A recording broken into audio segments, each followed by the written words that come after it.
Hi, hello everyone. Welcome to Ibiana YouTube channel and आज मैले नयाँ कुरा हजुरहरूको सामुने जानकारीको लागि ल्याएको छु। मैले चाहिँ अर्गानिक घरमै रोपेर घरमै पेलेको फलाएर घरमै बनाएको अर्गानिक तोरीको तेल बेबीको बडी मसाजको लागि चाहिँ प्रयोग गर्छु हैन। आजसम्म बेबी जन्मेदेखि अब मेरो बेबी 2 इयर्सको भयो। बजारको कहिले तेलहरू युज गर्दिनँ। अनि मैले चाहिँ फेसबुक, युट्युब अनि टिकटकतिर देख्छु बजारको ओइल भर्जिन कोकोनट ओइल अनि Himalayan moisturising baby oil, Jomsom baby moisturising oil राम्रो हुन्छ भन्नुहुन्छ हैन। तर जति सकेसम्म हैन पाउनुहुन्छ र आफ्नै घरमा छ भनेदेखि चाहिँ तोरीको तेल जति बजारको चाहिँ खासै राम्रो हुँदैन हैन। अब होला कोकोनट ओइल राम्रो होला बट बजारमा बेच्ने मान्छेहरूले चाहिँ अब कोकोनट ओइल मात्रै हुँदैन क्या, त्यसमा रासायनिक मिक्स गरेर चाहिँ बनाउनु भएको हुन्छ। त्यसकारणले आफ्नो घरको प्योर लोकल तोरीको तेल भनेको धेरै फाइदा हुन्छ बेबीहरूको लागि। अनि म चाहिँ बेबी सानो हुँदाबाटै मेरो बेबीलाई चाहिँ तोरीको तेल नै प्रयोग गर्दैछु अनि राम्रो पनि भइरहेको छ। सो हजुरहरूलाई पनि यही तोरीको तेल छ भने पाउनुहुन्छ भने प्रयोग गर्न म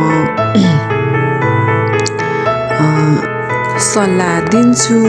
अनि हजुरहरूले पनि यही प्रयोग गरेर हेर्नुहोला, धेरै नै राम्रो छ यो तोरीको तेल। म चाहिँ यो बाहेकहरू चाहिँ प्राकृतिक रूपमा बनेको भएको हुनाले अब चिसो मौसममा झन् न्यानो बनाउने हुन्छ हैन।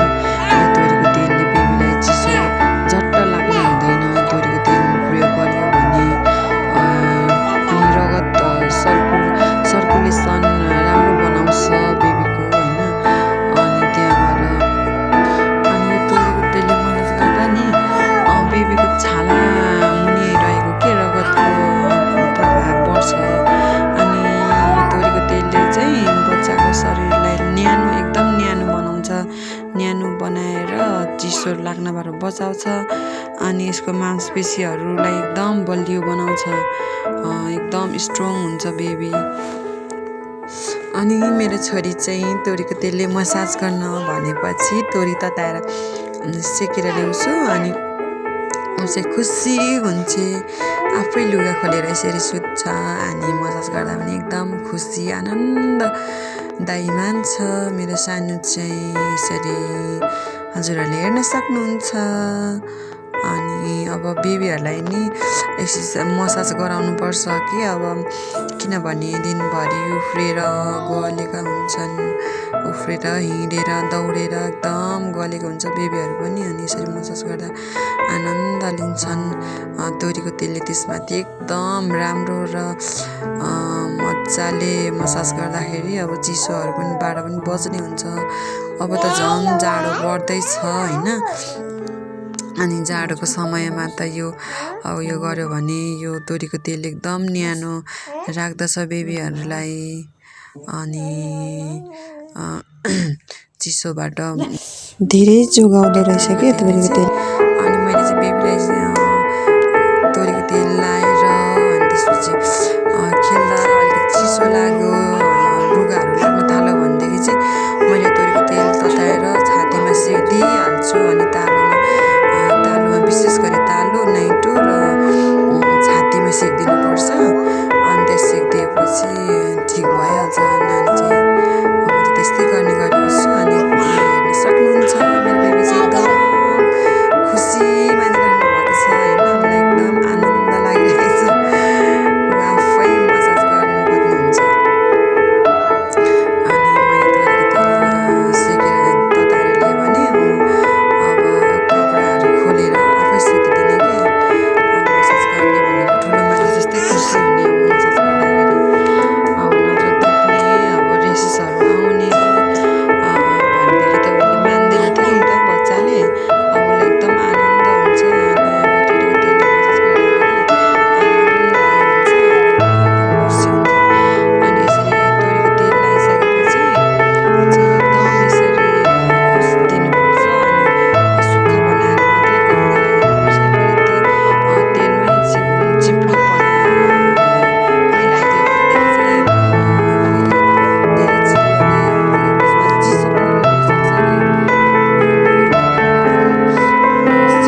हुनुहुन्छ भने प्लिज सब्सक्राइब एन्ड अल बेल आइकन दबाउन नबिर्सिनु होला। म यस्तै नयाँ नयाँ भिडियोहरू लिएर हजुरहरूको सामुन्ने उपस्थित हुनेछु। Bye bye, take care, love you all.